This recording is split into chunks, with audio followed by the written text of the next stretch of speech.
Okay, this time rather than use a form wizard, we're just going to use a blank form. So it loads up like so. We want to go into the design part of it. So the design part has all that check in the background, so we can make the page bigger. If we want to add some writing, we just put a label there. So main menu. Okay, obviously that's a bit small, so we might want to go and change the font and put it in the middle and do all those things. Okay, what we're going to do is put a button on here that goes somewhere else. So if we go to the design part, okay, you'll see there's a button up here. It's got Forex on it, not related to the product. So we just drag it over there and it loads up this little wizard thing for us.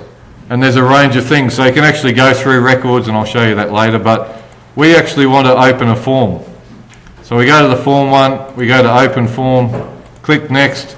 Because we've only got one thing there, it's easy to pick, so we want to open students. We want to open and see everything. Putting a little picture there is hopeless. It doesn't tell you what it does. So I usually suggest you say open, student form, like so. This thing here, it says give it a meaningful name. It doesn't really matter, you never see it unless you get serious developing stuff, so we'll do that. Okay, we can resize that, we can change the font, do all those things, position it wherever we like.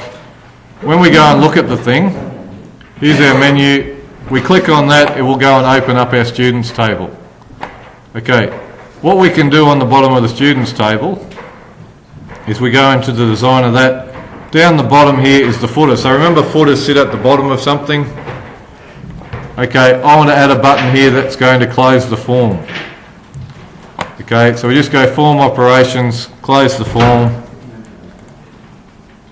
So rather than close form, back to menu. Again, we don't need to change that. The idea of this is we can navigate from one to the other quite easily. So I'll just have a look at that. Now we click back to menu, we'll save it, and you'll see that we've got the two things linked together. Okay, Access works like lasagna, so there's various layers of stuff. So when I'm on here and I click open the form, it actually opens that student form over the top of your menu. So you don't go and then with this thing, go and say, go and open the form. You just want to close the form and that layer disappears. Righto. Good luck.